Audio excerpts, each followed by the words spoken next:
And greetings, folks. It's me again, back again with another video. Today, this is myself reacting to if the Crusades succeeded. So I hope you enjoyed the video. Like, subscribing. Yes, go check out Monsieur's channel. And enough chat. Let's begin, shall we? Hello, audience. Mr. Z here, and today we have a much requested alternate history scenario for you. What if the Crusades succeeded? Now, I know some of you already have something to say about this. The Crusades did succeed. They just didn't stay successful over time. Well, that's sort of what I meant. Let's get into the specifics. 1096. Pope Urban II, in response to Byzantine conflict with the Seljuk Turks, preaches a crusade which has taken up with even greater zeal and enthusiasm than in our timeline, creating an even larger force of crusaders. Functionality between the Byzantine Empire and the Crusaders would need to be stronger and demonstrate the likelihood of long-term cooperation even beyond the Crusades.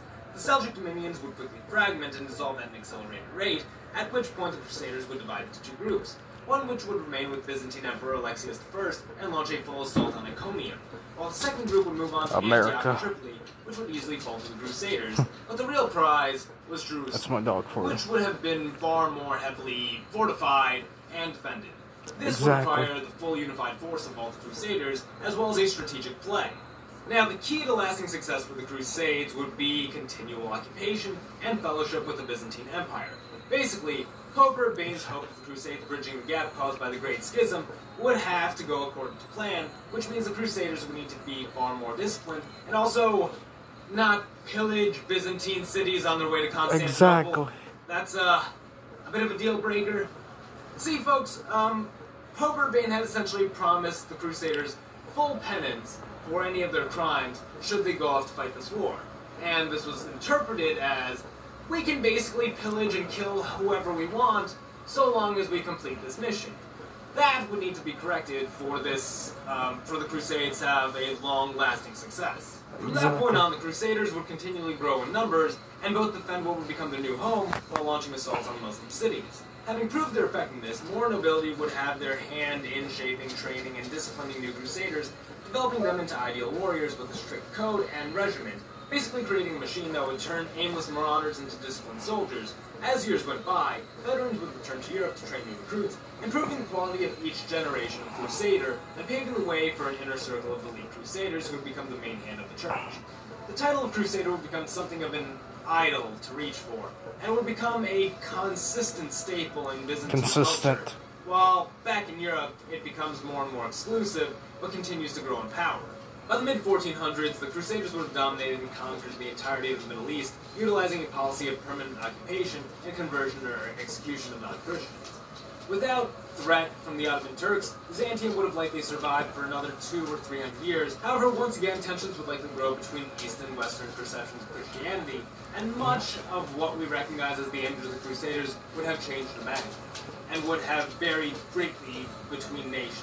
To the Middle East, they'd be radical holy warriors. To the former Byzantine states, they were defenders of the land, and in mainland Europe, where their numbers were scarcer, they were seen as the church's mercenaries, and faced heavy scrutiny by Europeans, both poor and rich. The Renaissance would likely still have occurred, though would have taken on a much different form than what we would have recognized, and still led to the Enlightenment movement, which creates an even greater divide between the Europeans and the church, which gradually becomes more and more independent from each of the nations it resides in, much to the skepticism of the nobility, who would see it as a rising threat to their authority and a danger to their safety.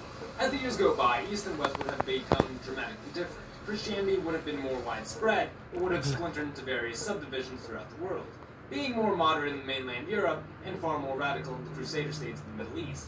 The center of Christian worship may have moved closer to the former Byzantium and served as a mediation point between the moderate West and the radical East, though conflicts between the two would certainly be inevitable, especially as mainland Europe becomes more secular and the church begins favoring the loyal practitioners in the East. This would spell a migration of Christians further into Eastern Europe or into the Mediterranean coast, as well as a consolidation of the Crusaders into a holy army which would be established to defend the borders of the immense Holy Land, which would encompass much of the former Byzantine Empire. It's difficult to detail the specifics of this scenario, as such a change would dramatically alter a government's culture and the world as a whole. So while it's safe to assume that the New World is still discovered and that the Crusaders and Byzantine culture would dramatically influence Eastern Europe and the Middle East, do know that the scenario is purely hypothetical. Anyway, folks, hope you do enjoy this video. Like, subscribe. Yes, go check out Monsieur Z's channel. Follow me on Amino and TikTok and Discord. And God bless y'all. Happy 4th, and I'll see you next video.